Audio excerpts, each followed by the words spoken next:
Olá, aqui é o Troá e hoje falaremos sobre escrita criativa.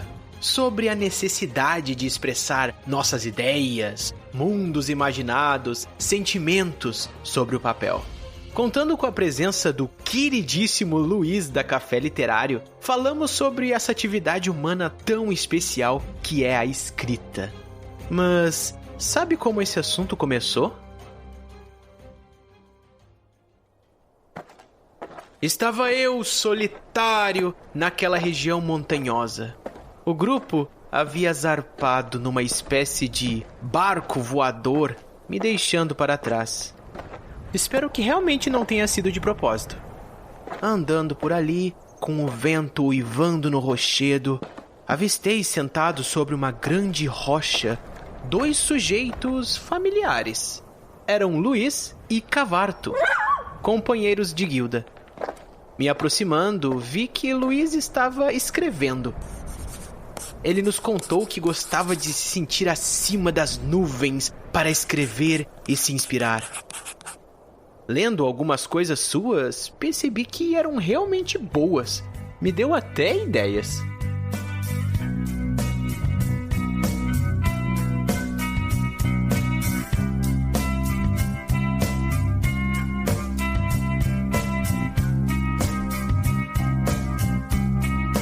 Ele já pensou sobre histórias geniais. Estava escrevendo e agora não tá mais. A escrita é uma selva. Ele me falou. A minha é um deserto. Isso não tá certo. Mas sou assim. É doído.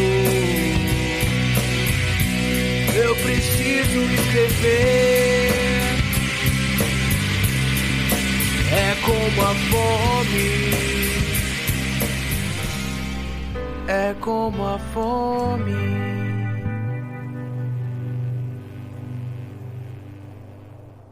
Após passarmos um aprazível tempo conversando sobre coisas da vida, uma estrutura gigantesca flutuante surge no horizonte.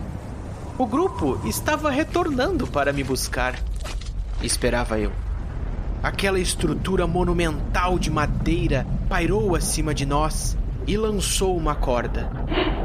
Lá de cima, Tiamat gritava: "Que bom que você não ficou sozinho, Troá! Querem uma carona até a guilda?" E logo todos nós embarcamos e navegamos sobre as alturas, a mente cheia de ideias. Luiz, muito inspirado, nos contou sobre suas histórias e Tiamat sobre pães, fermento e bacia.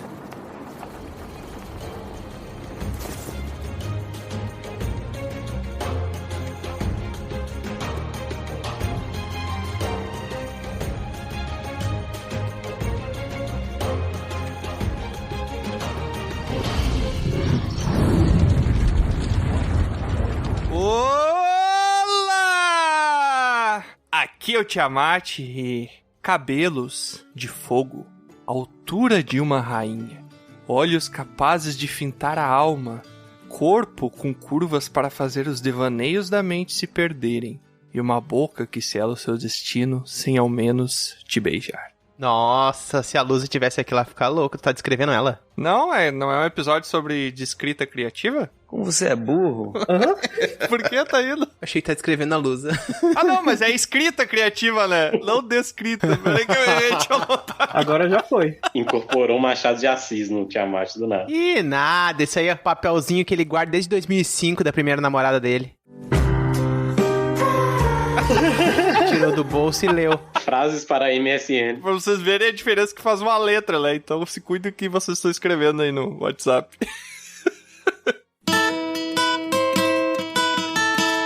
Olá, aqui é o Troá e a pessoa que tem a escrita mais criativa do grupo não tá aqui, é o Bron. Por quê? Ué, por quê? O cara só desenha. Não tem mais criativo que isso. Agora que tu explicou faz sentido.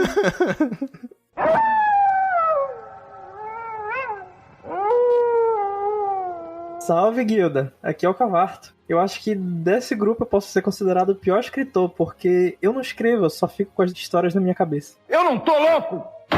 Eu não tô louco! Com as vozes também, né, cara? As vozes nunca param. A Lusa tem uns remédios lá pra você.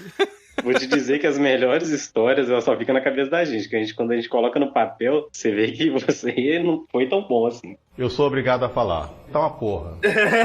Dá até cadeia, dependendo da história, né? Mas pelo menos a mãe do Cavarto escreve bem, né? Famosinha. Por quê? Ué? Não é a Virginia Woolf?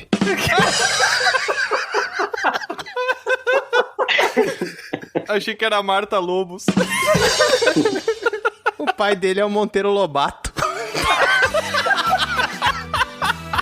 Caraca, você realmente é boa. Lobato, nada a ver. Não tem nada a ver com lobo. Ai, meu Deus, me vira a cabeça. Daqui a pouco cai morto aqui. O ruim do Monteiro Lobato é só se um dia ele encontrasse com o Paulo Coelho, tá ligado?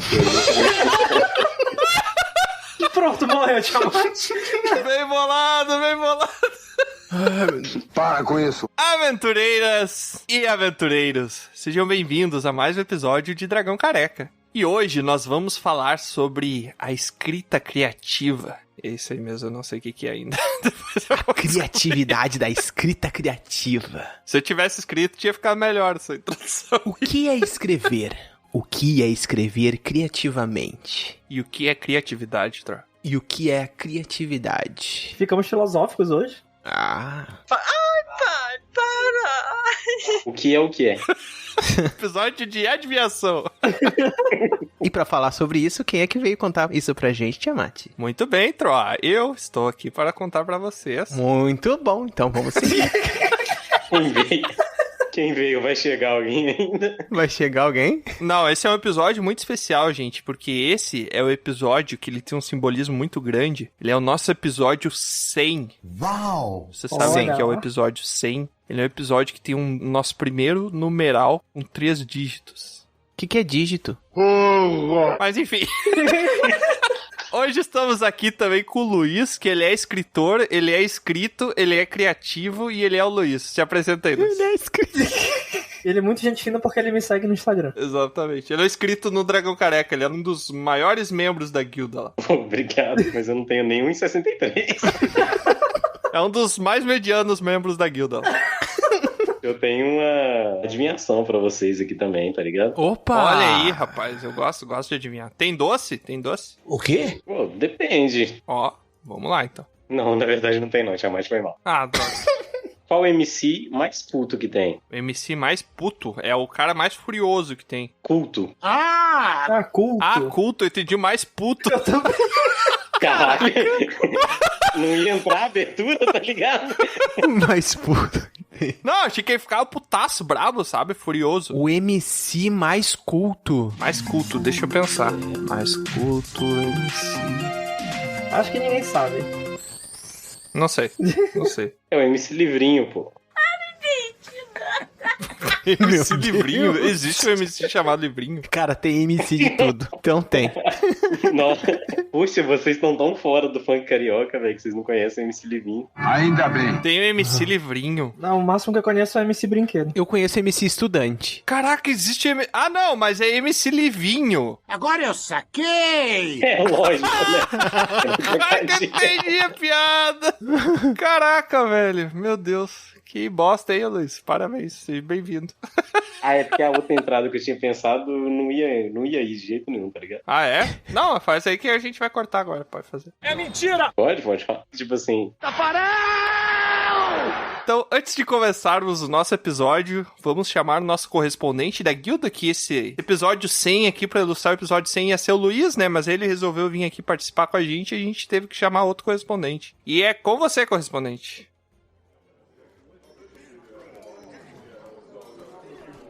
Eu quero saber quem foi que falou pro Tiamat que eu adulterei o vinho. Eu aposto que foi aquela necromantezinha. Ela deve ter usado magia. Se eu tivesse uma moeda de ouro, eu apostaria que foi ela. Tenho certeza. Agora de castigo eu tenho que ficar aqui na cozinha limpando, esfregando panela, fazendo comida. Ai, o frango tá queimando, meu Deus do céu. Me ajuda. Eita. Depois ainda tem que ir lá pro subsolo limpar aquele andar que dizem que é dos ladinos, discípulos de Dona Sonja. Dizem que treinam lá. Eu nunca vi. Pra mim, tá vazio. Mas isso serve de lição pra mim. Nunca mais eu faço isso com vinho. Com o vinho. Vai morrer. Se você quiser saber o que acontece nessa guilda muito doida, nos procure no PicPay, @dragãocareca. Ou acesse o padrim.com.br/dragãocareca ou o nosso site dragãocareca.com. Nos vemos na guilda.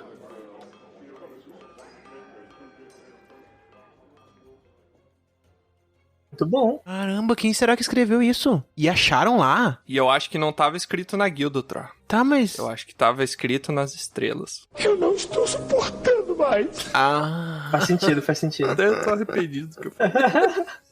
Muito obrigado aí, correspondente, por mais informações fresquinhas lá da guilda. E antes da gente começar esse episódio também, eu gostaria de chamar o meu colega Troá aqui, que vai passar um recadinho. Qual o recado? Vocês não sabem fazer programa? Aquele lá que a gente combinou, Troá. Ah, verdade. Isso aí, pessoal que quiser doar dinheiro pra gente, Pix vai ser...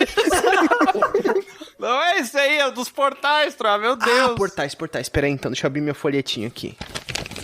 Ah, muito bem. Então, pessoal, se você quiser encontrar a gente, saber o que é esse tal de Dragão Careca, do que a gente fala, você pode ir lá no Instagram e buscar por Dragão Careca pra você descobrir mais coisas. E é claro, siga a gente no Spotify ou Bardo Verde, que é o que a gente costuma chamar ele, assim, de maneira mais íntima. É só buscar por Dragão Careca em qualquer agregador e no nosso site também, dragãocareca.com, e descobrir o que a gente faz e anda fazendo e as nossas aventuras por aí. Ou só escutar o episódio também, né? Eu acho que pode fazer isso também. Além disso, você também pode clicar lá no sininho do Spotify, que ele vai te avisar quando chegar episódio nosso. E estamos também esse aplicativo aí, que tá ganhando a boca do povo. Acabei de inventar isso aí pra divulgar. Mas é o Hotmart TikTok? Sparkle. Não, o TikTok é o do relógio. É o Hotmart Sparkle. Você conhece esse aplicativo? Sim, Hotmart Sparkle. É um quente... Não. Como é que é o nome? Hotmart Sparkle. English, motherfucker, do you speak it? Não. Hotmart. Sparkle. Sim, mas afinal de contas, o que é Hotmart? É tipo um Walmart, só que hot, né, gente? É verdade. Exatamente. O Mart é o mercado, né? Market. É a fagulha do mercado quente. O miserável é um mula. É, o Sparkle do mercado do Hot. Deve ser por isso que eles não traduziram o nome. Mas enfim, você também pode nos encontrar lá. E também, se você quiser falar diretamente com a gente, não quer entrar na guilda, mas quer trocar uma ideia com a gente, você também pode mandar um pergaminho diretamente para contato@dragãocareca.com, que nós leremos ele no nosso episódio especial de leitura de pergaminhos, onde o narrador nos envia os pergaminhos nos momentos mais inusitados, quando estamos no meio de alguma aventura aí, para atrapalhar, né? É. E sem mais delongas, vamos então para o nosso episódio sobre escrita criativa.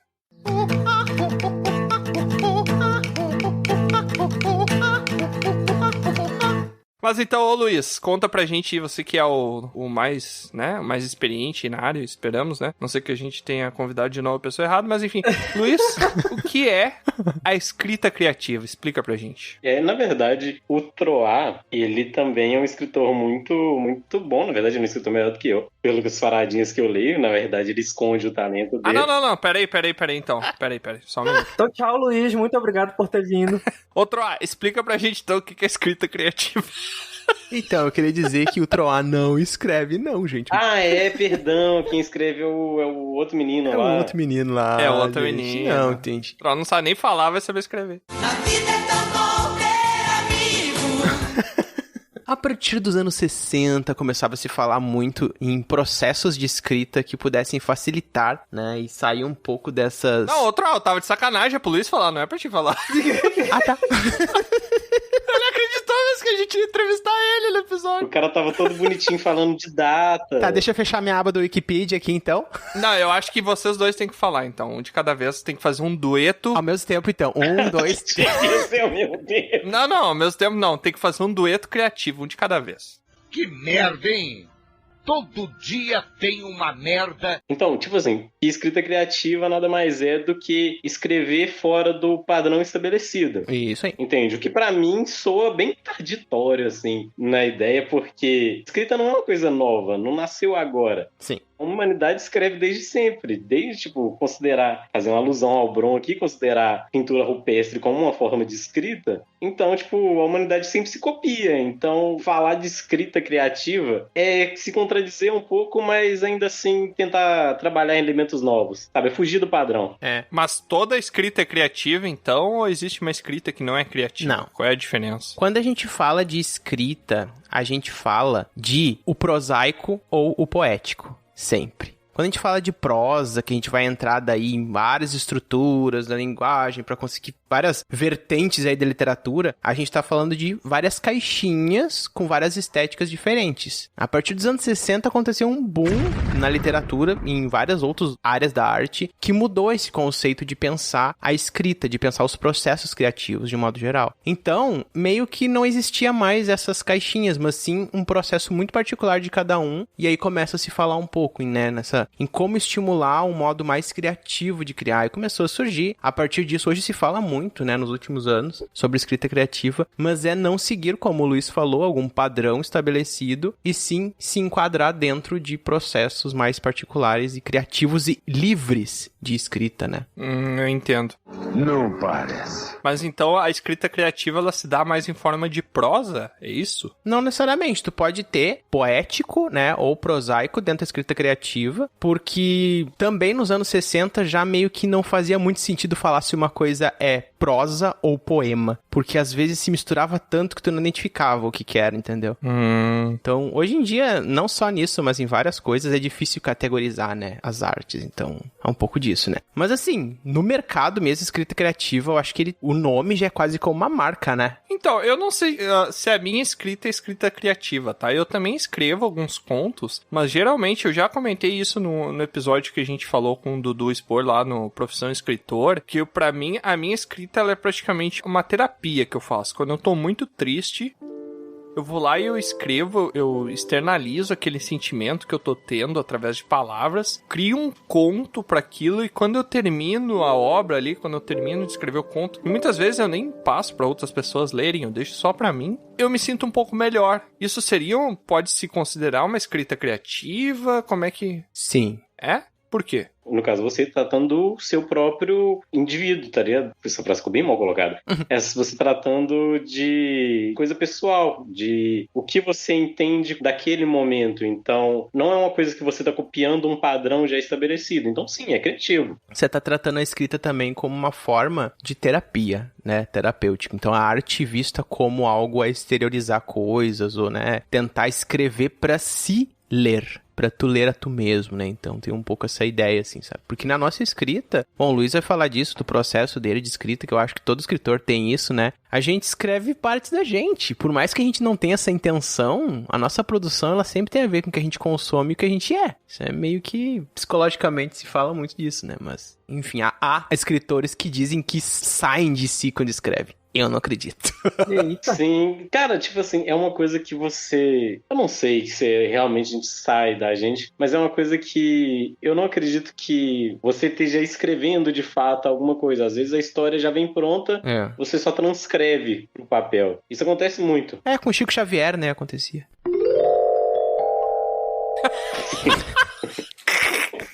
É verdade, né? E ele sim, ele saía do corpo pra escrever. Não, eu não saía do corpo. Ele não saía do corpo. Entravam no corpo dele. Que delícia, cara! É. Mas e tu, Cavarto, tu já fez algum tipo de escrita criativa? Tu já escreveu no papelzinho de pão uma historinha que tu... Já eu tenho algumas coisas escritas, só que nunca vão ver a luz do dia, além de escrita acadêmica. Cavarto botou fermento, botou dentro da gaveta esperando crescer.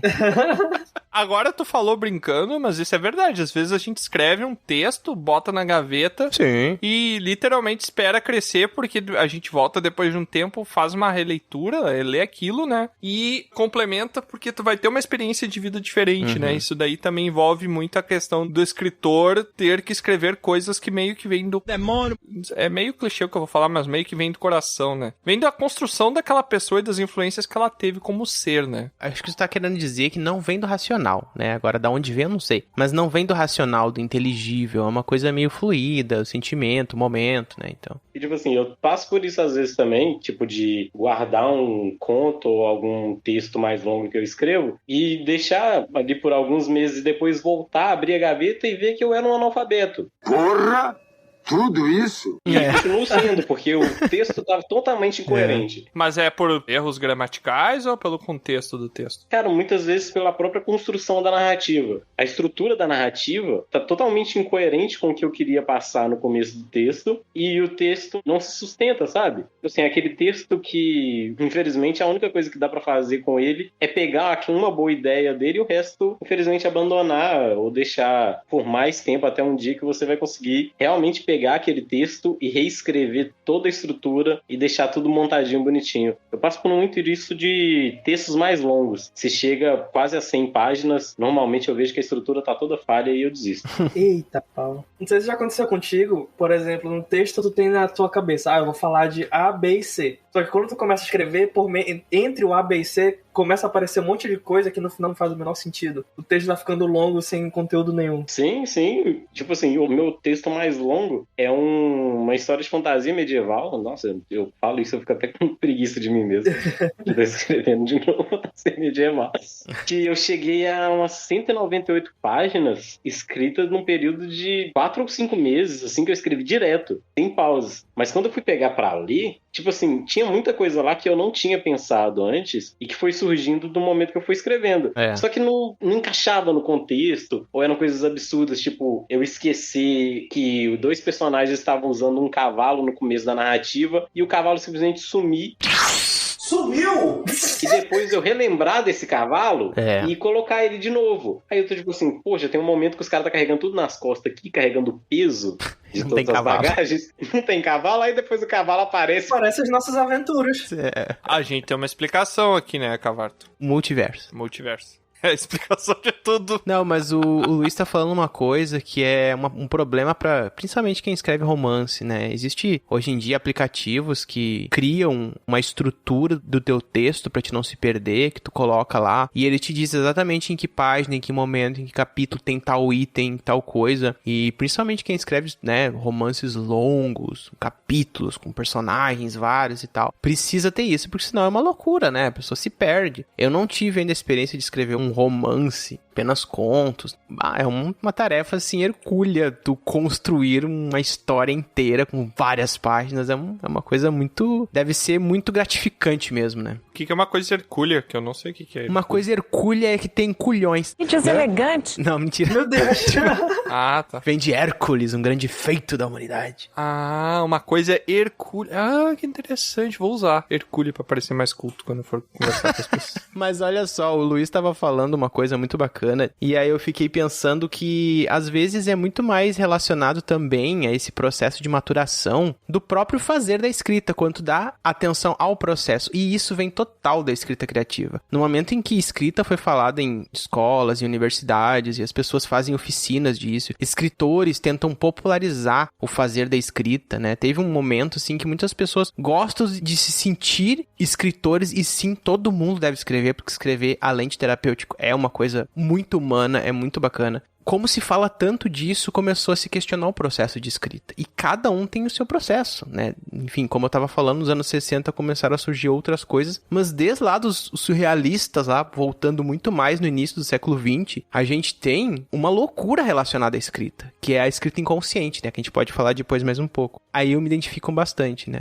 Mas, ô Luiz, desde quando que tu escreve? Cara, escrever estilo conto, eu escrevo há bem pouco tempo. Eu escrevo desde 2018 só. Foi quando um colega meu veio da ideia de escrever resenha. Só que é meio que, tipo assim, é meio viciante essa coisa. Eu comecei a escrever resenha, aí do nada eu peguei uma agenda e tal, e comecei a escrever umas paradas sobre a minha adolescência e infância. Uns episódios meio traumáticos, assim, tipo... É muito bom. O quê? Pra quem lisse aquilo de fora, não ia parecer nada traumático, assim, mas pra mim é tipo, é um puta de um evento. O Luiz, ele tem alguma coisa na escrita dele, assim, o último que eu tive contato de escrita do Luiz foi o Nome Perdido, né, que tá lá na Amazon pra quem quiser, né, o senhor Luiz. Mas pro pessoal se familiarizar, assim, pra quem não conhece o Luiz e quem quiser conhecer através da escrita, Luiz, se tu me permitir, eu posso ler um parágrafo? Um que eu especialmente tive que tirar um print, assim, quando eu li, porque eu realmente me chamou muita atenção esse parágrafo, como ele é construído. Nossa, meu coração tá doendo. Eu vou ler um parágrafo, tá, gente? Bem fora de contexto, mas ele funciona. Isoladamente, ele funciona muito bem. Pelo ritmo, principalmente se você entender que o eu lírico dele é uma mulher, né? Uma menina. Enfim, vamos lá.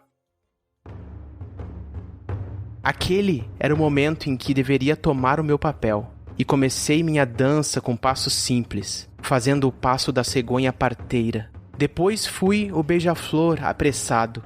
Então, com uma finta impetuosa, passei para o jaguaretê, oculto, até que me lancei sobre os presentes como o lobo faminto. Cada fibra do meu corpo me dizia o que fazer. Eu tinha consciência da honra que era prestar homenagem aos seres que me emprestavam sua terra. Eu ria como louca, uivava e batia os braços, fazia ganidos exasperados, enquanto cumpria o papel que cabia aos humanos, em uma terra da qual eles não faziam parte. Caraca. Ó, legal. Caraca. Não entendi muito bem, mas eu achei bonito. É muito bom, gente. É muito bom mesmo. Cara, e eu tenho que falar sobre esse trecho. Eu acho que eu reescrevi ele no mínimo umas 5 vezes, até tá realmente, tipo, numa fórmula que eu gostaria que as pessoas lessem ele. Isso se chama lapidação. É um processo muito bom. É um dos meus trechos favoritos desse conto também, porque foi o que mais me deu trabalho. Foi o que mais, tipo assim, eu me empenhei pra fazer de verdade. O resto da história surgiu pra mim, tipo, eu acho que ele tinha, na forma original dele, antes dele ir pro Kindle, ele tinha 15 páginas, eu escrevi ele em 15 dias. Eita. A forma dele, tipo assim, de tudo ser apresentado foi de uma vez. Foi um espirro, tipo assim, simplesmente saiu. Só que aí quando eu vi essa parte, eu tipo assim, poxa, dá pra trabalhar ela muito melhor do que ela tava originalmente. Porque originalmente ela tava repleta de erros, pra começar, assim. Até coisa de vírgula, assim, que é uma coisa que eu tenho uma dificuldade muito grande, da questão de pausa e tal. E aí eu reescrevi, mandei pra uma amiga minha, que aliás é psicóloga também, e reescrevi, escrevi de novo, e de novo, e de novo, até, tipo, tá de um jeito que eu gostaria que fosse. Eu tenho um orgulhozinho desse parágrafo em específico. Pois eu quero todo o texto, Luiz. Vai me mandar tudo aí. Na verdade, eu mandei na guilda antes de eu fazer a revisão final pra mandar no Kindle. Eu acho. É muito bom, gente. Vale a leitura. Olha lá, a guilda recebeu conteúdo exclusivo. Eu quero fazer uma contrapartida aqui. Eu mesmo vou ler, aqui no alto da minha prepotência, né? Um texto que eu mesmo fiz. Sabe o que falta em você, rapaz? Humildade. Pra fazer um total oposto aí, uma escrita toda lapidada e tal. Uma historinha de 5 parágrafos que eu escrevi em 15 minutos e nunca mexi nela, tá? Eu só escrevi e deixei do jeito que ela foi concebida. É o do pão? Aham. Olha só, vou contar aqui, ó. O Conto do Pão. Esse é o título. Foi feito em agosto de 2019. Esse é o título. Era uma vez um pão. Desde quando era uma massinha... Pão sempre é muito vergonhoso, eu não quero ler. É muito bom, é bom, George. Eu vou ler. Vamos lá, coragem. Eu já passei vergonhas piores aqui. Pensa que tá todo mundo pelado. Ah, mas fica pior daí eu falando de pão, todo mundo pelado. Tá, enfim. E lá vamos nós. Era uma vez um pão. Desde quando era uma massinha, Pão sempre sonhou em ser gigante, de pele dourada, fruto de um forno quentinho. Toda vez que olhava no espelho, pedia a Deus fermento para que realizasse seu sonho, pois pãozinho feio, pãozinho miúdo, nunca encheu a barriga de ninguém. Pão trabalhava duro enquanto jovem, crescia na bacia. Não tanto quanto queria e não tanto quanto deveria. Se jogava para um lado, se jogava para o outro, esparramando-se no óleo. Espichou e ficou fino, de maneira a beirar a transparência. mas ainda não estava contente com o resultado. E assim ficou uma noite inteira, horas que pareciam anos e minutos que pareciam dias. Quando o sol raiou, lá estava o pão, grande e majestoso, coberto com um paninho para não pegar frio nem atrair moscas. Pão havia crescido de maneira a preencher toda a forma. Ainda estava triste, no entanto, esse pão ingrato. Quando a dona chegou na cozinha, sorriu ao ver o trabalho duro do pão. Não se demorando, pré-aqueceu o forno e mandou o pão de uma vez só para lá, não sem antes dividi-lo em 3 gominhos. Pão foi emburrado para o fogo, pois queria ter tido mais tempo para crescer. Quando saiu, estava douradinho, não queimado e nem cru, mas no ponto certo. Seu cheiro inundou os narizes próximos e todo mundo por perto queria um pedacinho do pão. Até a vizinha ganhou um pedacinho, já que o pão era enorme. Todos satisfeitos com o resultado da receita, menos o pão. Enquanto estava sendo comido, até nesse último momento, estava cu. Pão nunca tá feliz com a situação mesmo. Fim. Como é bonita essa história. Cara, é um conto de formação essa porra. De formação do pão, né? É. Sim, poxa. Como eu tava falando, né? Nos anos 60 surgiu uma vertente da escrita, e isso tá dentro dos processos chamados de escrita banal. Tu começa a justamente se soltar mais escrevendo de coisas do cotidiano, mas às vezes nem sempre pensando nessa camada metafórica que tem. Só que o ser humano, quando ele lê coisas, ele precisa significar, entender o que lê. E quando a pessoa lê um poema sobre o pão, ela tá lendo um poema sobre o pão, mas a mente dela tá dizendo pra ela, isso não é apenas um poema sobre um pão. Então ela vai tentar buscar o tempo inteiro relações e ela vai tornar aquilo muito mais grandioso. Tu, quando pode ter escrito isso simplesmente pensando num pão crescendo, realmente, ou não, né? Mas isso é muito legal ter escrita banal, muito legal. Eu inclusive, quando eu escrevi, eu acho que tu tinha me explicado essa técnica de, tipo, pega a primeira coisa que vem na mente, escreve, sem polir nada e vê o que deu. Uhum. Que eu acho que é justamente escrita banal. E daí surgiu esse pequeno continho aqui que eu fiz. Eu fiz na casa de um amigo meu enquanto ele tava jogando LOL. Eu peguei o notebook e comecei a escrever qualquer coisa no bloquinho de notas, assim. Daí saiu isso aqui, eu achei bonitinho e eu guardei. É igual, como o Troa falou, a gente busca sentido. E é aquela coisa, textos normalmente são únicos para quem lê ou para quem escuta a narrativa. Eu escutei a história do pão, eu imaginei um indivíduo insatisfeito, sabe? Aquela pessoa que, tipo, se esforça muito e não se satisfaz com o trabalho final. Entende? Pelo menos é isso que eu consegui entender mais ou menos da história do pão. E é aquela coisa, tipo, eu já tinha comentado, foi o texto Oceano do outro menino lá. É o primo do Troá, não é? É o meu primo. Eu tinha comentado que eu vi um significado no texto e ele virou pra mim e falou assim, se você entendeu esse significado, o significado é esse. Então, é único pra quem escuta. Pode ser realmente, às vezes a pessoa não vai buscar tanto simbolismo atrás da história do pão, mas pra mim foi uma formação de um sujeito que tentou se esforçar muito, mas não gostou tanto do resultado final. Posso estar errado? Posso estar errado. Você não tá errado, porque essa foi a tua interpretação. Não tem como estar errado nesse aspecto. Mas, sim, eu escrevi, claro que eu não tô... Quando eu escrevi, minha intenção não era falar sobre um pão, mas eu sempre me mantia preso à realidade do que seria um pão, porque eu adoro escrita alegórica. Eu adoro escrever uma coisa que ela pode ter múltiplos sentidos. Eu adoro escrever coisas banais. Cara, eu escrevi um conto da primeira vez que eu tive uma experiência tomando bebida alcoólica, eu fiquei bêbado e eu escrevi um conto no meu celular enquanto eu estava bêbado. Ficou bem criativa, né, a escrita. Pra significar a minha experiência tendo aquela sensação. E foi muito interessante porque eu tive a amnésia alcoólica, inclusive, não bebam, faz mal. É verdade. E eu não lembrava de como tinha sido a noite e eu li o texto e eu falei, caraca, como é que eu escrevi essas coisas? Quem foi o Tiamat que escreveu isso que eu não sei? É uma outra persona que eu não conheço. E daí acabou se tornando também mais um dos contos. Então eu escrevo sobre coisas banais, eu adoro escrever sobre coisas banais e ressignificar de várias formas. Tipo, eu acho muito interessante isso. É bom, sim, a escrita banal. É bom que você teve o seu primeiro porre e descreveu. O meu primeiro porre eu caí num jardim de um desconhecido. O cão foi quem botou pra nós beber. De um desconhecido. Passei direto na minha casa e caí dentro. Caramba. Agora me veio uma imagem do meu tempo do ensino fundamental. Senta que lá vem a história. Que estava eu e uns amigos passando na frente de um gramado, assim, de um jardim aberto de uma casa, um quintal de uma casa, e tinha uma plaquinha cravada que dizia assim: já se olhou no espelho? Está gordinho, então não pise na grama, que você não é passarinho. Filho da... E meu amigo era gordo, ele começou a rolar e pular na grama e chutar o chão pra abrir buraco. Puto que ele ficou. Logo depois disso eu fugi, né? Porque eu não queria apanhar. Esse é o tal do cagão. Mas foi uma cena memorável. Que bom. Então, Luiz, diga aí para os nossos teleouvintes. Quando se trata de escrever, manter o hábito da leitura é uma boa coisa ou não influencia em nada? Influencia pra caramba, porque um escritor, primeiro, ele é um leitor, cara. Apesar de que a proposta da escrita criativa é você não copiar um padrão, se você não lê, eu acho que você se torna um escritor um tanto... Nossa, vou usar uma expressão ruim aqui, mas você se torna um escritor um tanto pobre. Pobre é uma coisa triste.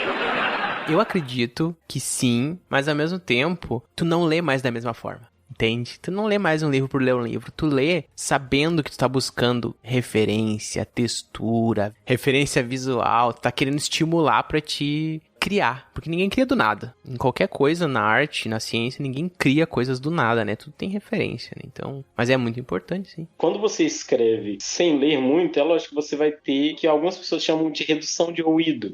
Sabe? Que você não tem tanta interferência de outros escritores. Nossa, tem um pessoal que pira nisso, falando que se você lê demais, você não vai estar pensando por conta própria. Eu acho isso um absurdo. A porcaria! Quando você lê, você começa a absorver certos potes, certos maneirismos da pessoa escrever. Então, tipo assim, você não precisa copiar, mas você pode ver um conto legal e ver, tipo, se funciona aquilo no seu estilo. Poxa, tem um escritor que eu gosto muito, que é o Chekhov, e ele... Eu não sei se eu falei o nome certo, provavelmente. Ele era um compositor muito bom também, o Tchaikovsky, né? É, o Chekhov é compositor. Ele inventou a música tcheco. Vai que ele, né? Ele tem um conto dele chamado Kachanka, que é, uma tradução seria castanha, aqueles cachorrinhos meio de rua, sabe? Meio vira-lata e tal. Não, errou. Não é esse a frutinha ali, é o caramelo, assim.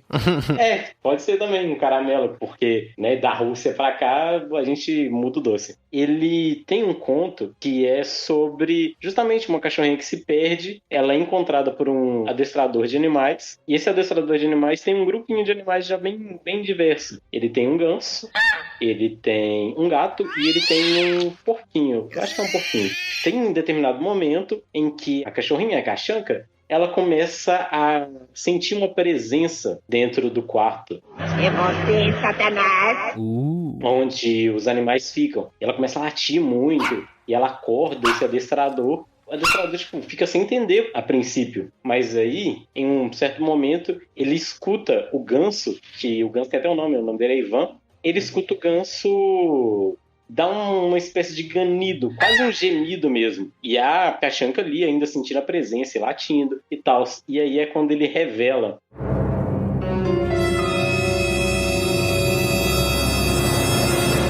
Meu pobre Ivan, nossa, como eu pude me esquecer que você foi atropelado por aquela carruagem hoje. E você tá aí morrendo e eu tô dormindo. Então ele fica ali meio cuidando. A Kachanka ainda sente aquela presença. Quando você tem o entendimento em que ela tá sentindo a presença da morte do Ivan, não é só da morte em si, ela tá sentindo a presença da morte do Ivan, que veio buscar ele. Como uma entidade que tá ali, né? Isso, como não se fosse... como um fenômeno natural, mas como uma personificação ali, né? Como se fosse quase um espírito na sala. Sim, então, tipo assim, quando eu li isso, eu fiquei muito impressionado. Eu também. Alguns crendices, assim, me impressionam muito. E eu fui lá e escrevi algo do estilo, mas do meu jeito, mais curtinho, sobre também um pequeno cachorro que começa a latir em determinadas horas estranhas da madrugada. Depois de uns dias, o pai do personagem acaba falecendo. Então, tipo não, assim, mas aí é conto de terror, vamos pular isso aí. Ó. É.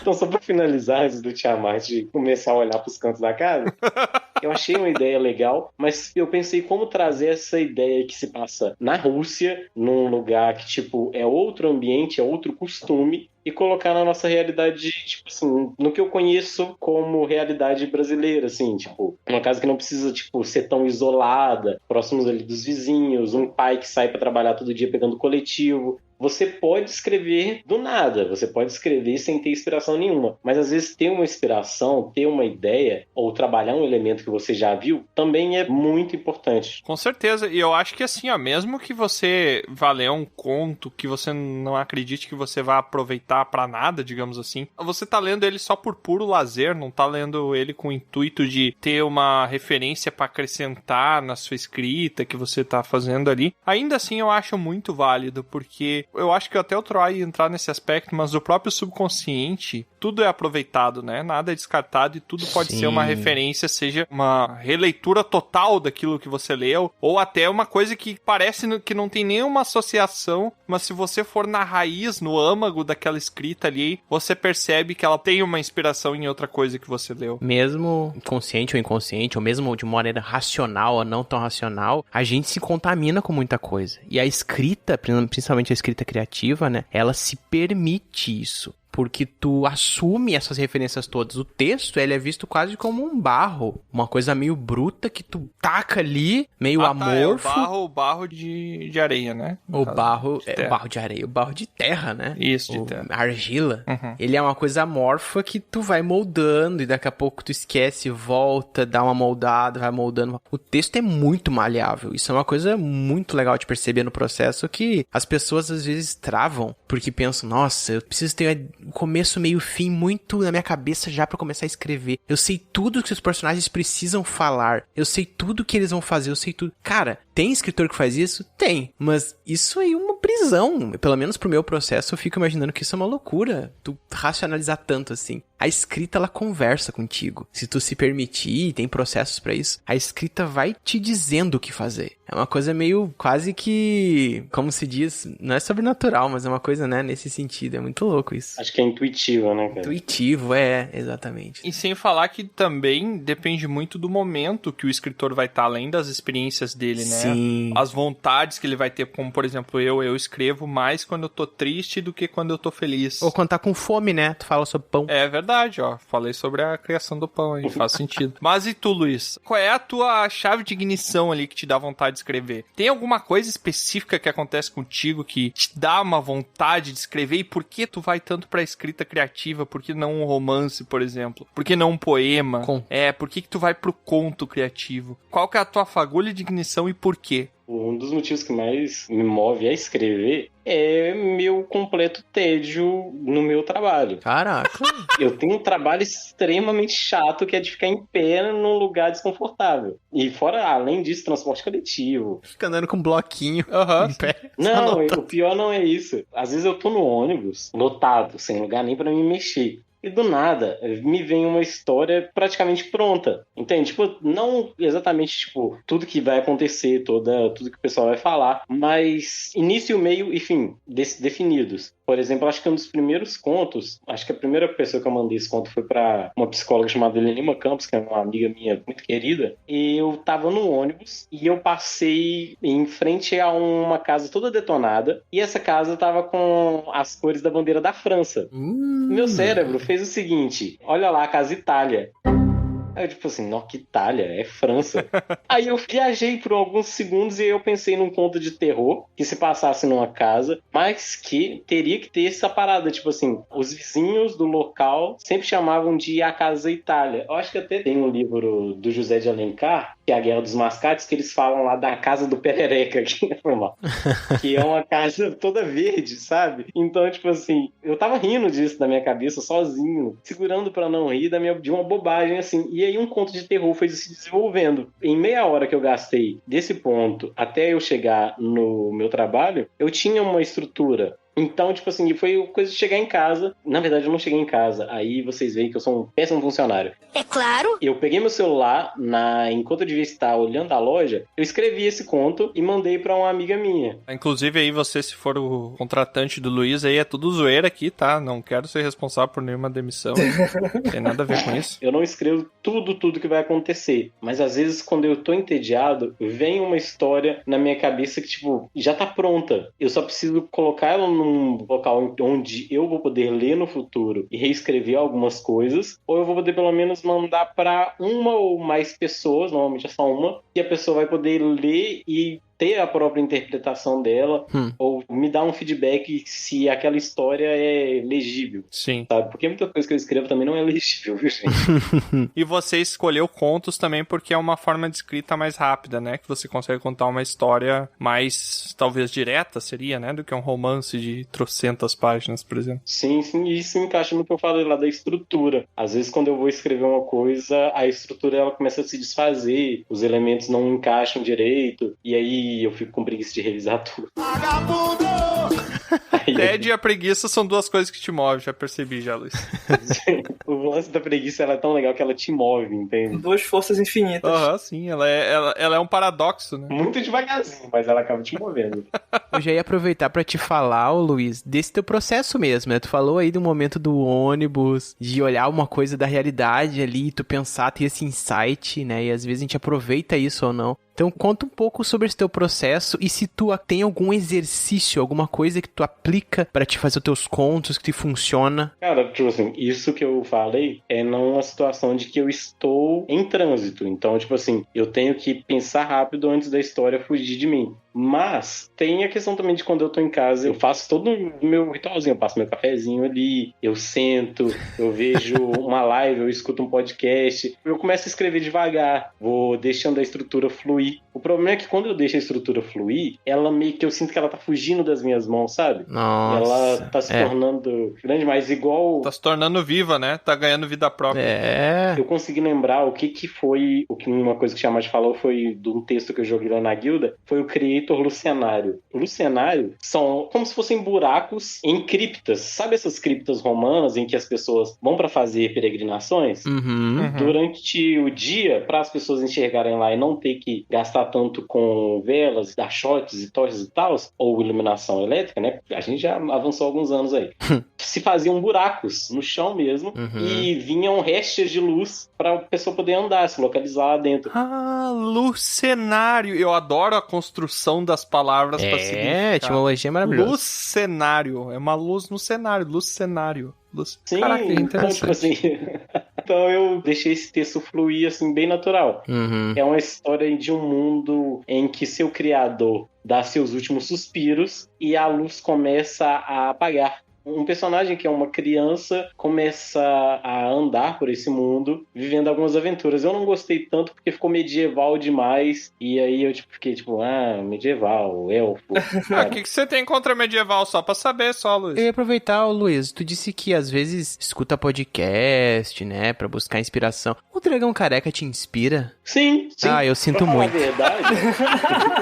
os contos que ele bota fora, que ele falou lá. Os que eu excluo, os que estão na lixeira, tô brincando. Mas a criatura não é exatamente uma inspiração direta, porque ela tem outro fundo. Mas a criatura do Nome Perdido, que é um homem no escafandro, eu pensei nela quando teve aquele especial sobre RPG nacional e vocês mandaram um pouquinho sobre BioShock. Ah, sim. E eu tava na rua e eu, pensei um pouco sobre BioShock e falei assim, nossa, para uma criatura marinha, um cara num escafandro estilo do BioShock, devia ter sido um explodir de mente ali, sabe? Porque, é um completamente alienígena no seu ambiente. Aí eu voltei pra casa e pensei, já tenho um vilão aqui pra história e tal. Não sei nem se ele é exatamente um vilão ou se ele só... Um antagonista? Pode ser um antagonista, pode. Caraca, a gente inspira as pessoas, Tro. Inspira! Você, teleouvinte, que tá nos escutando agora, o que a gente já te inspirou a fazer? Um monte de bosta. E se for da cadeia, não faça. Que não seja desligar o podcast. A gente tem um carinho autodestrutivo muito grande, né, com o Dragão Careca. Nossa, aliás, falando nisso, eu tenho uns momentos, meio que de sabotagemzinho e tal, que eu não tô muito afim nem só de escrever, nem só de falar sobre escrita. Então eu tava falando uma vez com um outro escritor, que é o Nicolas. Eu não tô conseguindo pensar em nada pra escrever agora. Não é exatamente um bloqueio, mas eu não tô querendo escrever. Aí o cara virou pra mim e falou assim, cara, para com isso, você escreve até no banheiro, Só que aí eu, me segurei muito, porque talvez ele não entendesse meu humor, porque eu queria mandar pra ele, é por isso que só sai esse monte de merda.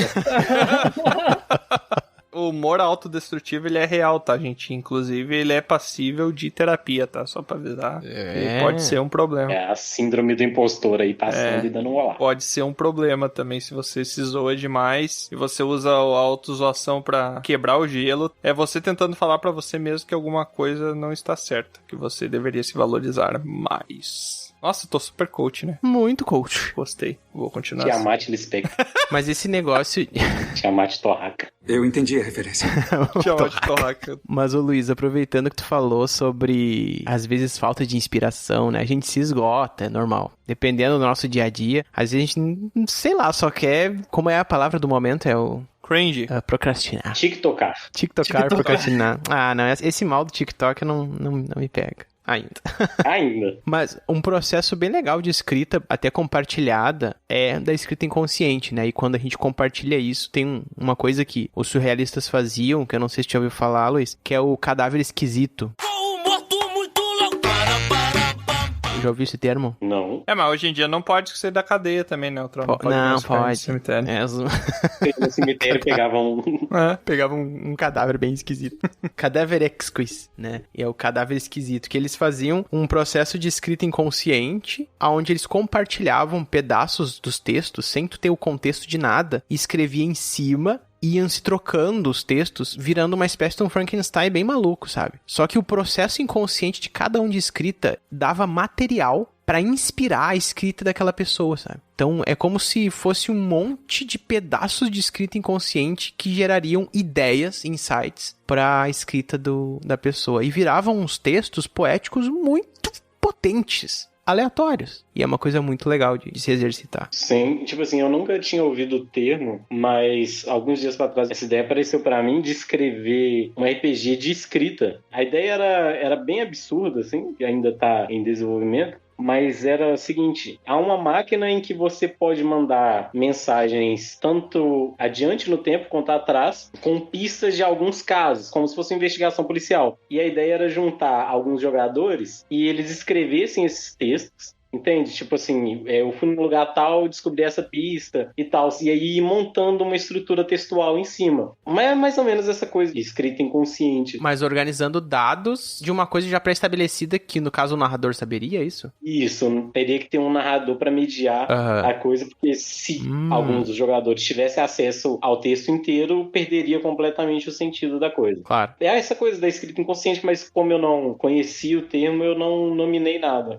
A escrita inconsciente, ela vem do início do século XX, quando eles começam a falar de psicanálise, né? E tava um boom dessa época ali, no início de 1900, e aí eles falavam muito de psicanálise e como tu consegue se conhecer a partir do teu inconsciente, ou subconsciente, né? Que dá pra confundir. E é um processo que eu acredito que funciona muito mais na escrita do que nas artes plásticas, como, né, na pintura, que os surrealistas também faziam. Porque a pintura, ela exige um tempo muito maior que a escrita para te criar uma imagem. E aí eles começavam a trabalhar essa coisa do onírico, do sonho, da mensagem e tal. Óbvio que eles também usavam substâncias para fazer coisas, né? Mas enfim. Já usou droga hoje, né, Noia? É errado, não pode. É errado. Gente, o cérebro de vocês, ele libera substâncias quando você está dopado pela criatividade. Independente de você colocar substâncias quando você está fora. no flow. Flow não necessariamente é um podcast, né? Exatamente. Mas na literatura é muito mais fácil. Por exemplo, se eu automaticamente penso aleatoriamente na palavra sol, eu já consigo escrever a palavra sol muito antes de eu conseguir desenhar um sol ou pintar um sol, entende? Então eu consigo formular imagens em frases muito mais rápido, obviamente, do que eu criaria essas imagens em desenho. Então ela é muito mais eficaz. A pintura inconsciente, ela já é consciente. Ela é construção, né? E a escrita não. E é muito louco o processo disso. Você tava falando de pintura e escrita inconsciente. Eu imaginei um sonâmbulo pintando.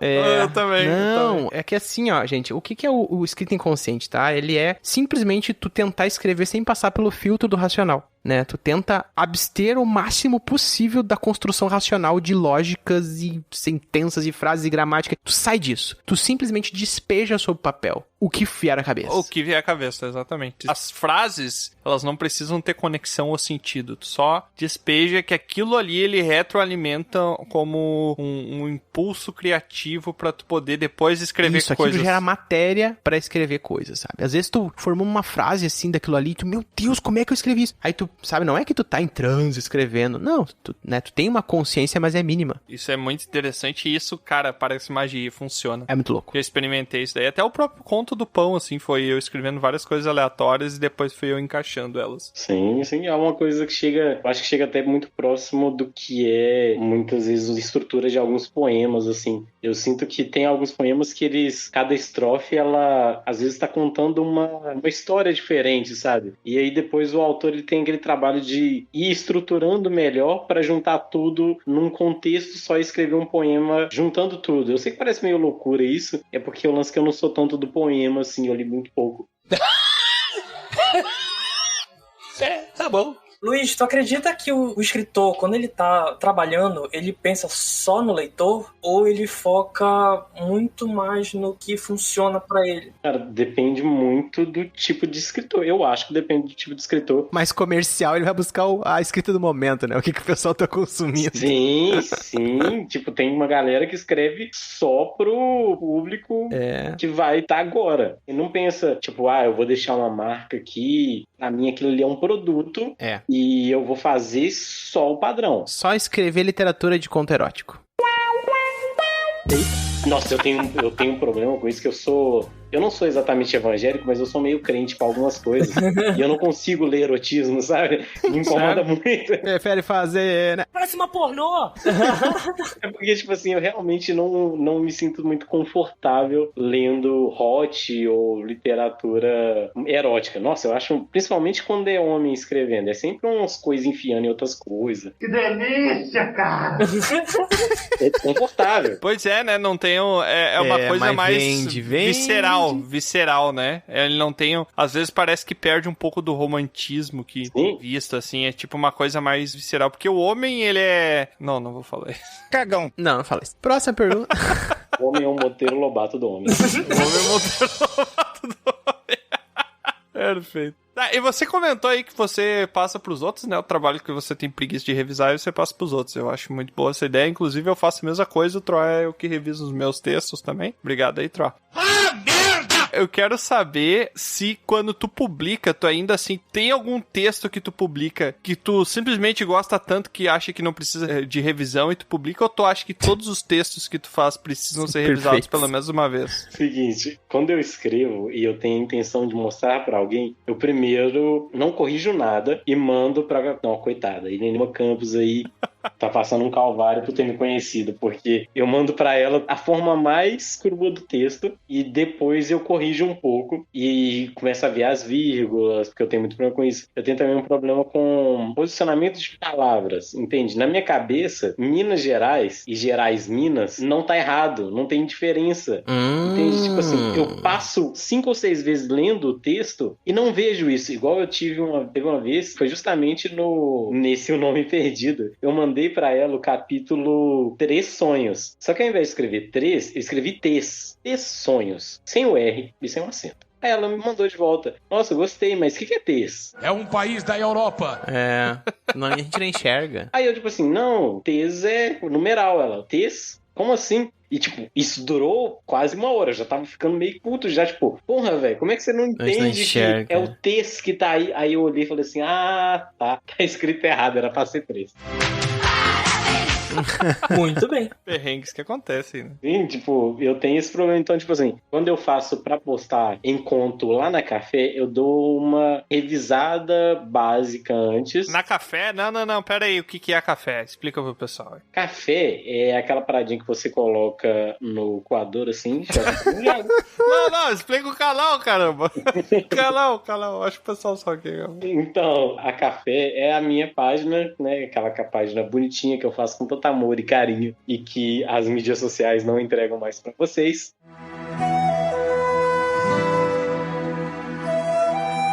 Show de bola. É a página onde eu posto as resenhas e às vezes meus contos também. Quando eu vou fazer pra Café, eu corrijo algumas coisas, eu passo num corretor automático, depois eu vou lá e reviso e mando lá pra Carvel. O problema é que eu tive até que parar com isso, porque mesmo eu revisando 2 ou 3 vezes sozinho, chegava na hora de postar, eu postava, aí eu ia ver os slides que eu postei, tava com erro. E eu não conseguia entender aonde exatamente que eu não vi aquele erro, sendo que eu revisei o texto muitas vezes. Aí eu comecei até a brincar com isso nas legendas, porque eu coloquei uma vez que o personagem calçou uma nota. Aí eu tipo assim, poxa, meu Deus, como é que eu não vi isso? Aí eu coloquei uma legenda lá, brincando com esse erro no texto mesmo. Então eu comecei a diminuir a frequência e diminuir também o tamanho do conto, porque isso rola com o Instagram muito. Se você faz uma coisa muito grande, ninguém vai ver. Sim. Você escreve um texto com mais de 10 slides, infelizmente, tipo, ninguém vai ler aquilo ali e você meio que tá postando mais só pra criar conteúdo. Então eu prefiro muito mais deixar esse conto guardado e mostrar pra um grupo menor de pessoas do que postar lá e não alcançar ninguém, porque o resultado seria o mesmo. E principalmente porque o Instagram, ele não é uma ferramenta voltada pra quem não tá postando visual, né? Pra podcast também é um pouquinho complicado, pra escrita principalmente, porque ele é mais uma rede social pra imagens, né? Pra imagens e agora pra vídeos também, né? Um vídeo nada mais é do que uma construção de várias imagens, né? Uma imagem que se mexe. Uma imagem que se mexe. São várias imagens, né? Cada imagem é um frame ali, né? Com pequenas diferenças. Não existe imagem em movimento, é tudo uma ilusão. O maluco é brabo. Mas, ô Luiz, tu tá falando de inspiração, tu tá falando aí de revisão de texto, tu tá falando de processo. É advogado, né? Também. Não. Me diz uma coisa, o tal do Role Play Game te influencia, o RPG te influencia na escrita? Como é que tu sente essa relação tua com RPG e literatura? Então, maldito vício do RPG, né, cara? Ele, tipo, ajuda muito, porque depende muito também do que você tá jogando, assim. Tem sagas enormes, assim, baseadas em jogos que não são tão narrativos, entende? Que é mais combate mesmo e tal. Mas tem RPGs que são só, tipo, são narrativa compartilhada e a mecânica quase nem rola dados. Eu não me inspiro tanto quando eu tô jogando uma parada mais tipo combate.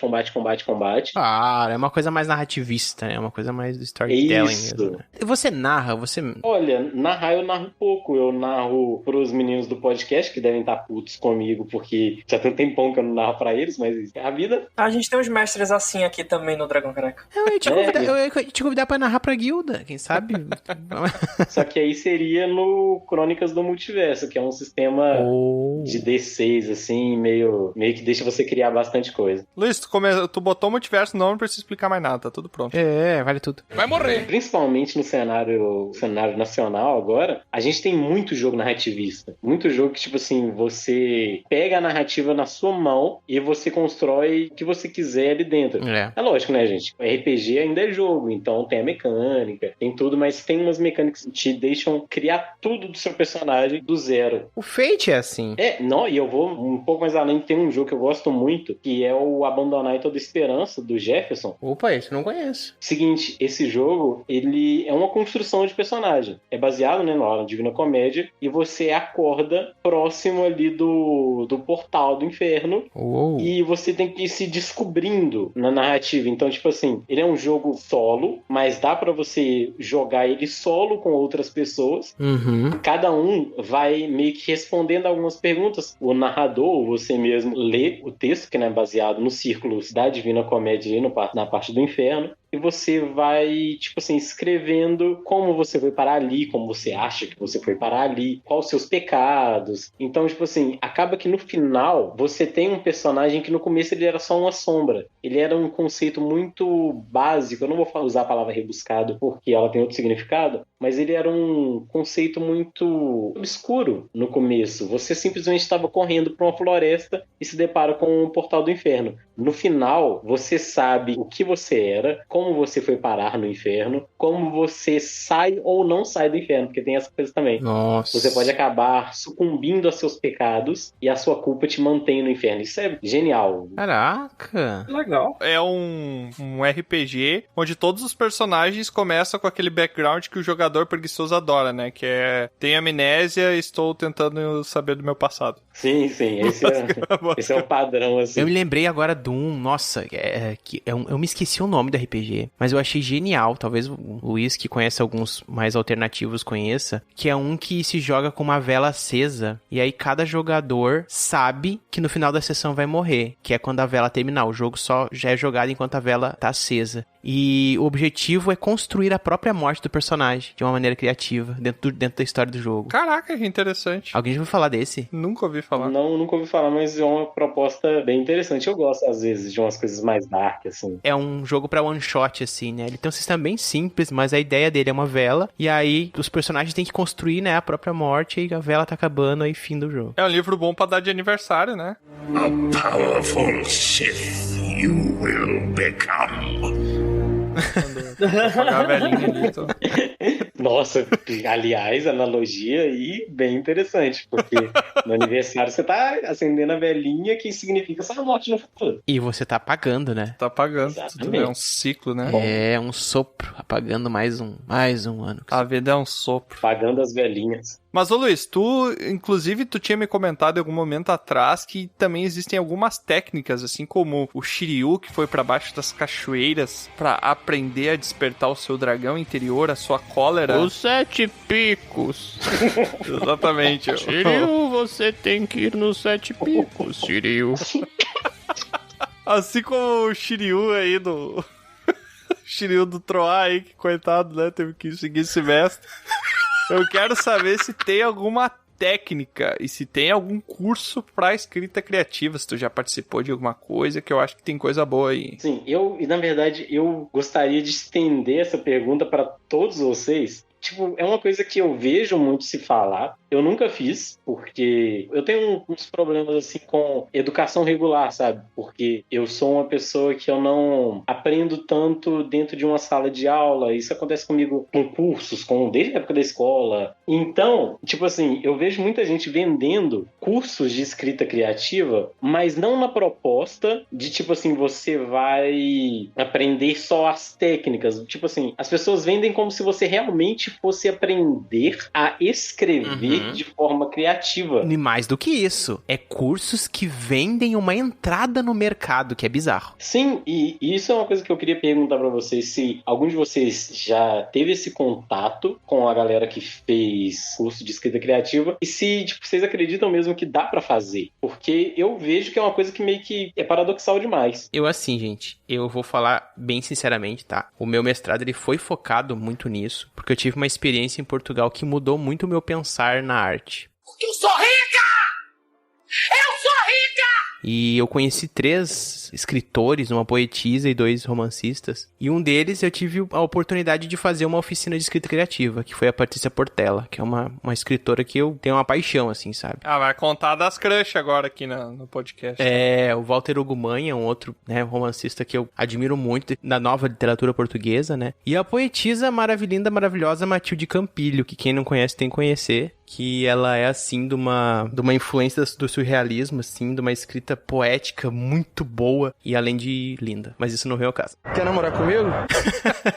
E essas 3 figuras aí... Declara do nada. É o Troá sendo Troá, né? Essas 3 figuras mudaram meu pensar na escrita. E aí eu fiz uma oficina de escrita criativa com a Patrícia Portela. E assim, foi uma coisa muito potente, me influenciou muito, mas a ideia dela era realmente uma coisa de workshop mesmo. De workshop, de processo, de pensar, repensar, destruir a ideia, reconstruir a ideia da escrita, né? Era uma coisa muito mais das escritas automáticas também que ela trabalhava, e enfim, de projetos mais pessoais de cada um. Mas, por outro lado, tem pessoas que vendem, e muito caro, cursos de escrita criativa que, como eu falei, né, eu acho mais bizarro, colocando técnicas de modo muito sistemático. São quase como coaches da escrita, tá? Muito sistemático e ainda te prometem colocar tu dentro do mercado, sabe? Colocando pessoas que estão já no mercado e que fizeram o teu curso, não sei o quê. E aí entra outra coisa do capitalismo que, né? Enfim.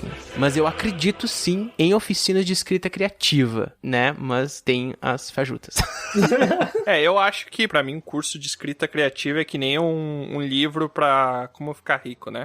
Eu inclusive queria fazer um livro se algum dia eu ficar milionário, eu vou escrever um livro sobre como ficar milionário. E daí a pessoa vai comprar e dentro do livro, na primeira página vai ter os agradecimentos, não vai ter índice, e na primeira página vai estar escrito: primeira regra de como ficar milionário. Aí 2 pontos. Venda livro sobre como ficar milionário. E o resto é um livro em branco. O miserável é um gênio! Que é pra pessoa aprender. Não, mas isso, e pra falar bem da verdade, isso é a própria coisa que a gente tá falando, porque muita... Hipócrita! Muito coach não vende nada. Exatamente. Vende curso de como fazer curso. E a palavra escrita criativa, ela gerou pra muitos da literatura, um preconceito, sabe? Eu acho que ela é perigosa também. E a gente tá usando aqui porque é mais familiar a muitas pessoas que estão aprendendo sobre escrita e existe esse universo aí, né? Mas eu usava uma versão alternativa, tanto é que eu dei umas oficinas em algumas escolas disso, né? Que eu chamava de experimentos literopoéticos. Então, pra mim, era quase como um sinônimo de escrita criativa, mas era um outro tipo de processo, né? Eu acho um pouco mais abrangente. Vocês falaram aí desses cursos fajutos, eu lembrei não sei nem se pode falar o nome aí, a edição corta depois. Não!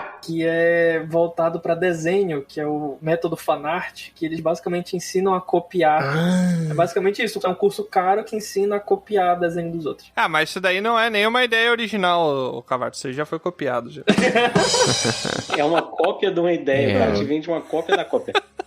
Eu acho que existe estímulos, cara. Existe como estimular a escrita criativa, mas não...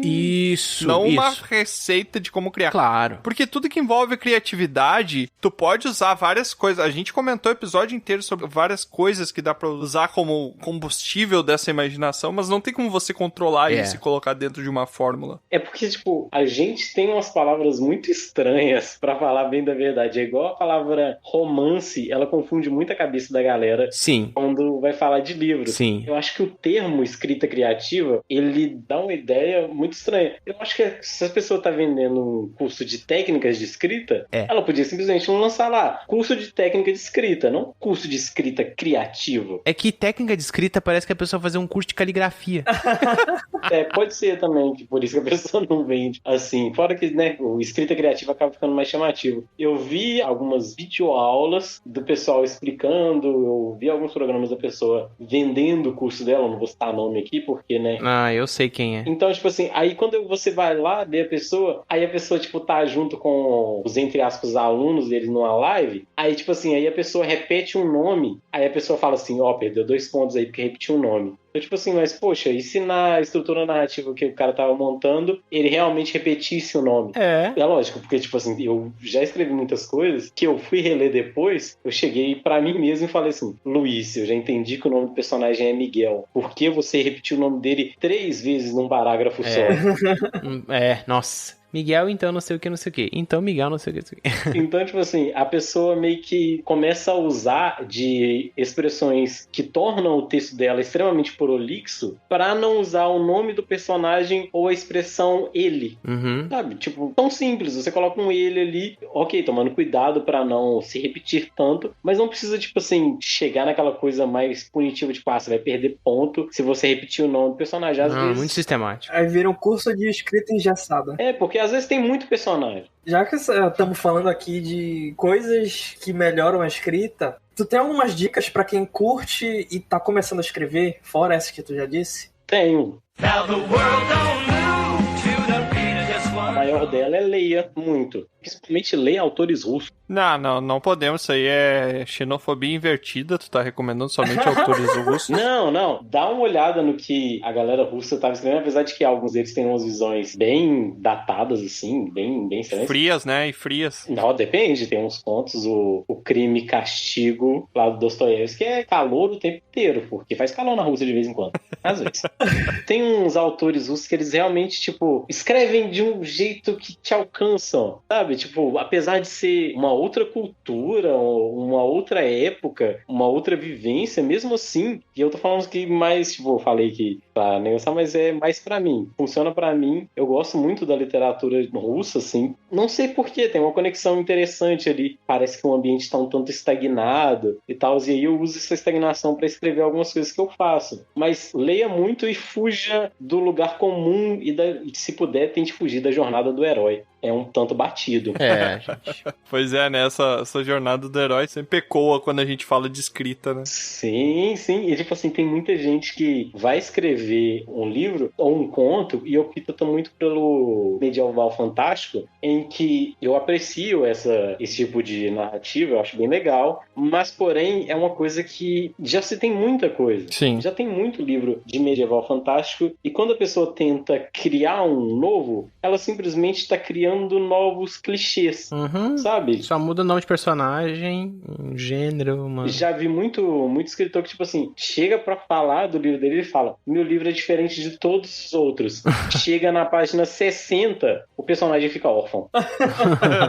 É porque hoje em dia é muito difícil pra muita produção de arte fugir do familiar, né? Tu consegue subverter coisa, tu consegue às vezes fazer versões alternativas, mas tudo vai ser inspirado ou vai lembrar algo. É bem difícil, né? Eu falei ali antes dos anos 60, porque os anos 60 pra literatura é muito bom, não só pro Brasil com o neoconcretismo, que mudou a literatura brasileira, mas na França teve um grupo que surgiu, que também eu acho fantástico, que eu não sei se vocês já ouviram falar, que é um grupo chamado Oulipo, da escrita olipiana, né? Que é, na tradução do francês, é Oeuvre de Littérature Potentielle. Eu não entendi o que ele falou. Que é Oficina de Literatura Potencial. Tu inventou isso ou tu realmente sabe falar francês? Não, é isso mesmo, só a pronúncia deve estar ruim. Então repete exatamente que na edição vou ver se está. Oeuvre de Littérature Potentielle. Acertou, miserável. Consigo ouvir você fazendo biquinho, Tro. Oeuvre.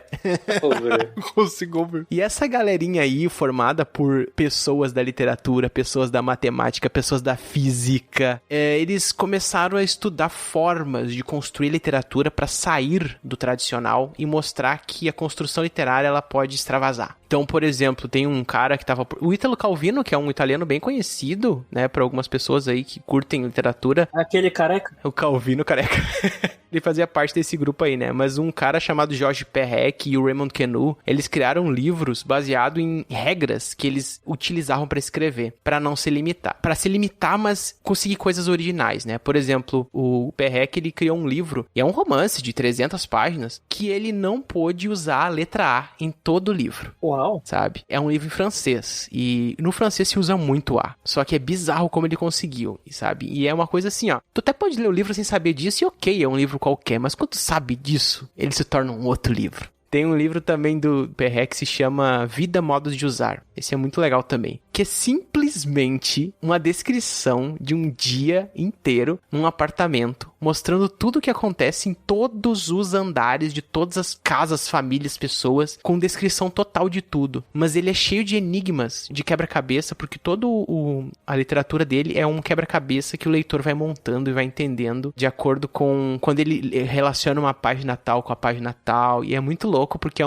Enfim, é estranho explicar isso, tá? Mas é uma experiência bem legal de ler esse livro, tá? Entre outros livros, tem o Raymond Queneau, que ele criou um livro que é o 10 milhões de poemas, ou 100 milhões de poemas, que é um livro cheio de tirinhas de papel, com várias frases de poemas, que tu pode mudar a ordem, mudar combinações e criar vários textos poéticos, sabe? Tipo, eles começavam a questionar, sair do óbvio. E era tipo um grupinho ali que mudou a literatura pra muita gente, sabe? E é bem legal quando... Imagina, matemáticos criando formas de escrever literatura, sabe? Então, sei lá, eu lembrei deles e achei que seria legal falar. Se isso não é escrita criativa, eu não sei o que é, né? É, velho, é muito.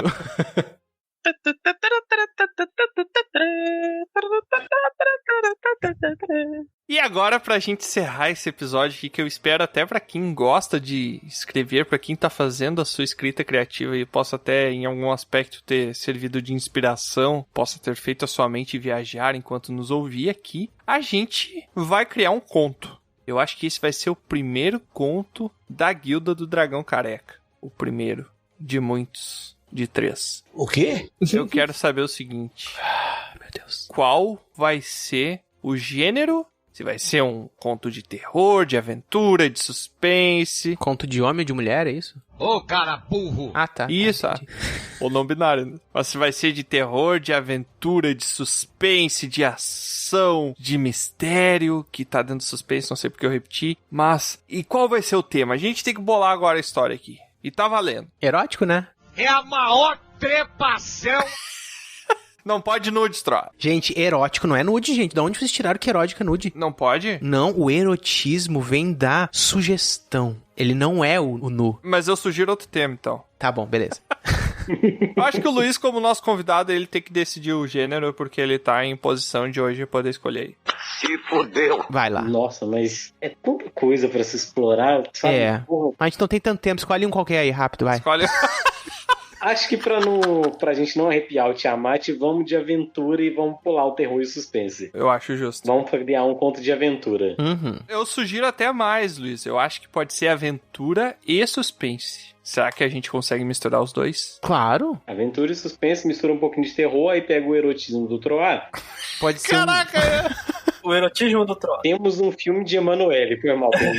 Olha só. Já olhou pra alguém e pensou, o que passa na cabeça dela? Um cara subir numa montanha pelado com um saco na cabeça. Entendeu? É uma aventura de um cara nu, mas tu não sabe quem ele é. Que merda, hein? Ah, ele tá o suspense, ele tá sempre com o saco na cabeça. Não, inclusive, ele fica com o saco na cabeça até o final. A gente vai fazer o seguinte, a gente vai fazer um conto que vai sugerir, já que a gente vai aproveitar do erotismo, né, pra fazer sugestão, a gente vai sugerir identidades pra aquele ser ali que tá ali, nu, né, com o saco na cabeça, mas a gente vai deixar o nosso leitor, no final, ele vai ter que ter a própria interpretação dele e dizer quem ele acha que é. Coronel Mostarda. E eu acho, nossa, eu acho que esse cara, eu falei cara, né, mas enfim, essa pessoa, ele não tem genitália. Isso é mais misterioso ainda. Então é a Barbie. Ah, ele não Mas tem. você não falou que ele tá com o saco na cabeça? Não, é um de pano, Luiz. Um de Ah, pano. tá. Eu achei que era outra coisa.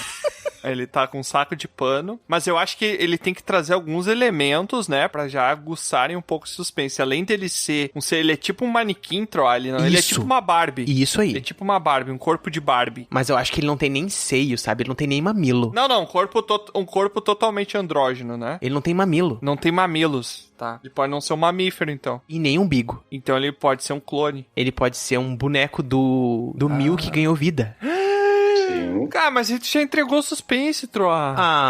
Não, mas aí o suspense começa aqui. Como que ele ganhou vida? Exato. E por que ele está correndo? Eu culpo a Lusa. Ele corre de quem? E o nome? Eu acho que tem que ser um nome. O boneco, ele é tipo um Pokémon. Ele só repete o próprio nome, mas ele não consegue falar outras coisas. Só expressar através de gestos. Nossa, eu vou ler um nome aqui muito criativo pra esse conto. Ah, eu já tenho um nome. Não, tipo assim, vai ser aquela coisa que ninguém fez antes e que vai ficar marcado. Porque, tipo assim, um boneco que criou vida, olha só, se liga no insight. Pinóquio. Nota 10. Pinóquio. Eu ia sugerir Dolores. Pode ser Pinóquio Dolores, né? Ele repete. Cara, como ele é um ser que a gente não consegue definir, ele repete as palavras Pinóquio e Dolores, sempre. Depende de como você colocar esse título no conto, você pode dar outro significado aí, e aí que entra o terror, entende? Você coloca meio que pausado. Dolores. E aí, a gente pode dizer que cada vez mais a cabeça dele vai crescendo. Vai crescendo, tipo, a gente descreve cada vez mais tá maior a cabeça dele. Por que dane-se, né? Tá tudo bem. Quando vão tirar o pano, na verdade, ele tem uma cabeça de pão. Ai, vai crescendo, né? Eu tô tentando encaixar com alguma outra coisa, eu tô falhando aqui. E eu acho que pra acrescentar ainda mais o terror, porque aquele terror é aquela coisa muito pessoal, assim. Então, a cada passo que ele dá em direção ao topo dessa montanha... Ele tá mais perto do sol. Isso, e ele vai, tipo assim, enrijecendo suas juntas, porque ele foi um boneco que ele foi feito recentemente, mas talvez a cola seque rápido demais no sol. Ele é tipo um Ícaro. Tipo um Ícaro, só que o Ícaro vai deixar de voar e ele vai deixar de caminhar, porque ele vai virar duro de novo. E a gente sabe que, pelo menos, ele não é um pão masculino, né? Por? Porque se ele fosse um pão masculino, seria um pão bisnaguinha. Ai, meu Deus achei do céu. Achei que tu ia dizer é porque ele não tem genitália. Se tivesse genitália, seria um cacetinho. Cada um fala por si, né? E aí, quando ele chega no cume, ele assa. Então ele no cume assa. Tu sabia? A forma tava pronta, né? É só ligar o forninho.